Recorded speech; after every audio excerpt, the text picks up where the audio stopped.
Como que houve uma preocupação, um retorno bastante interessante sobre o nosso entrevistado do programa passado, estamos nos referindo a Luciano Olavo Silva, que no primeiro programa fez a apresentação de seu livro sobre direito eleitoral, mas que também, pela sua experiência, está trazendo informações para o eleitor, para o cidadão comum, não necessariamente aquele que vai participar aí de concursos públicos e que tenha essa disciplina. Então, Luciano, nesse segundo momento, para quem quiser ter continuidade, é só acessar o nosso site, está aí para ver o primeiro programa.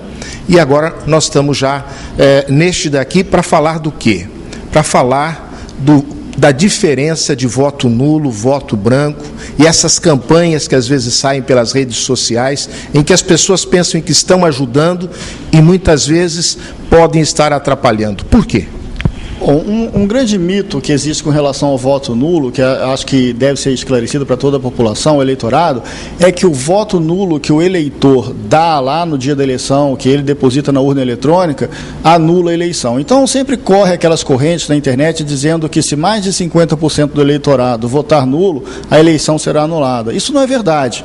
O voto nulo que anula a eleição é aquele voto que o magistrado anula em decorrência de alguma fraude, de algum abuso de poder econômico. É uma decisão da Justiça Eleitoral, exarada por um magistrado ou por um tribunal, que tem como fundamento uma fraude na eleição.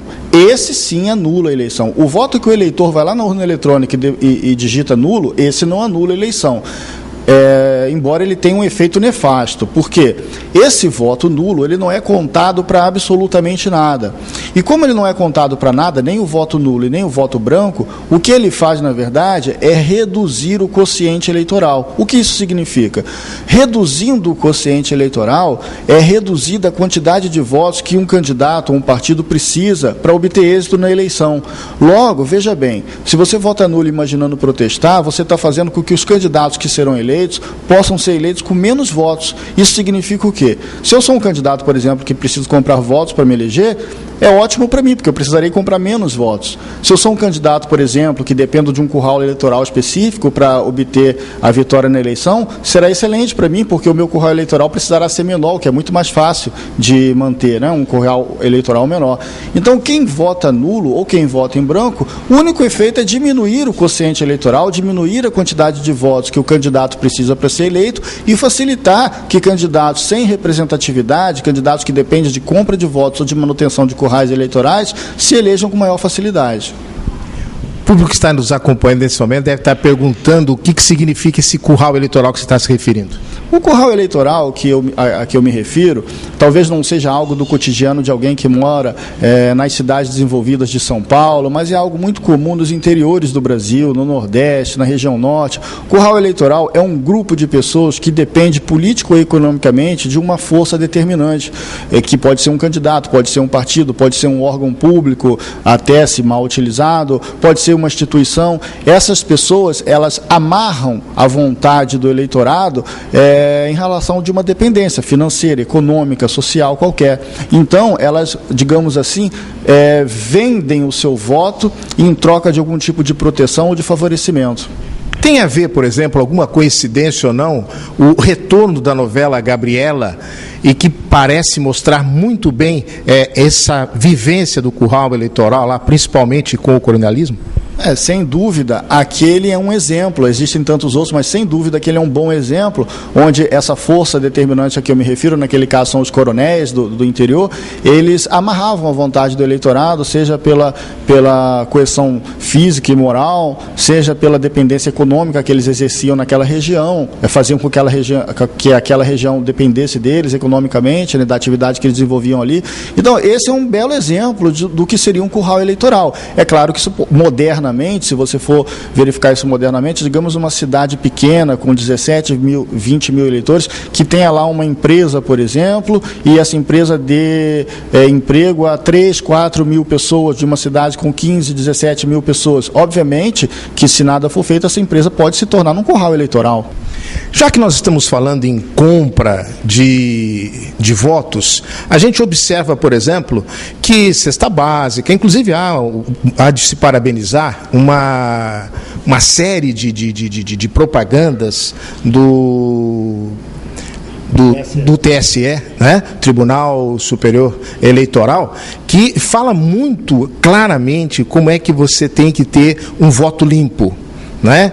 Como é que você pode ter o voto limpo para aquelas pessoas, principalmente que se acham assim muito espertas, quando algum candidato também que se acha esperto, entre aspas, e que vai querer comprar o voto daquela pessoa?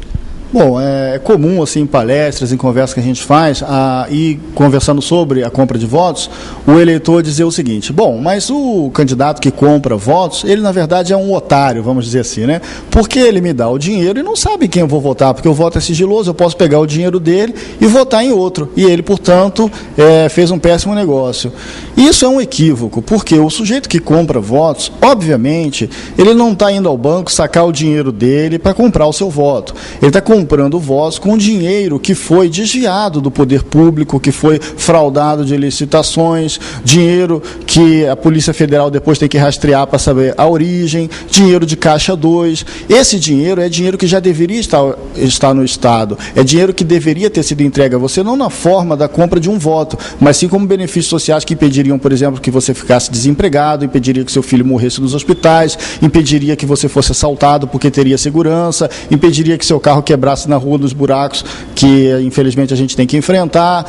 Esse dinheiro deveria ter sido devolvido a você em forma de benefício e ele foi retirado do Estado por meios escusos e ilícitos para poder comprar seu voto. Você já viu algum comprador de votos pobre e miserável porque gastou todo o seu dinheiro comprando votos do eleitor? Obviamente que não, não é? Todas essas pessoas normalmente ostentam um poder econômico capaz, inclusive, de fazê-las comprar votos. Esse poder econômico, obviamente, vem também de uma fonte ilícita. Então, quem está comprando votos não faz um mau negócio, mesmo que você não vote nele. Porque se ele perdeu o dinheiro que ele te entregou, ele está perdendo um dinheiro que não é dele, é seu mesmo. Ele apenas desviou do Estado. Então, quem está fazendo o negócio ruim realmente é o eleitor que vende seu voto e que, inclusive, está praticando um crime previsto no artigo 299 do Código Eleitoral. Porque o crime não é apenas comprar voto. Vender o voto também é crime. Então, a partir do momento que você vende seu voto, você está se tornando um criminoso.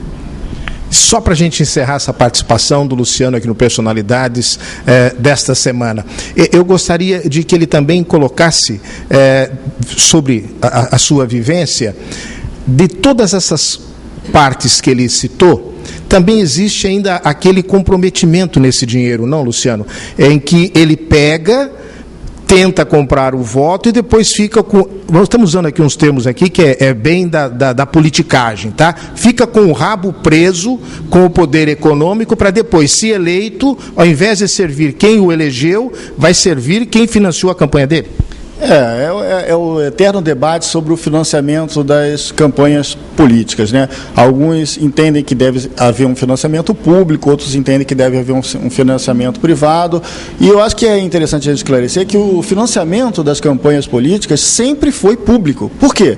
Sempre foi e é público. Por quê? Primeiro, parte dele é financiada com recursos do fundo partidário, que são recursos públicos, são recursos formados a partir da arrecadação tributária do Estado. Esses recursos vão aos partidos políticos que podem utilizar nas campanhas. Segundo, porque quem doa dinheiro aos candidatos e aos partidos é o público. Então, o financiamento já é público. O que o financiamento não é estatal. O financiamento não é integralmente estatal. Parte dele é financiada com recursos do fundo partidário, que, como eu disse, são recursos públicos. Parte dele é financiada com recursos arrecadados do público, privadamente. Então, o financiamento já é público, ele não é estatal. E as pessoas, algumas pessoas entendem que esse financiamento deve ser integralmente estatal, bancado pelo Estado.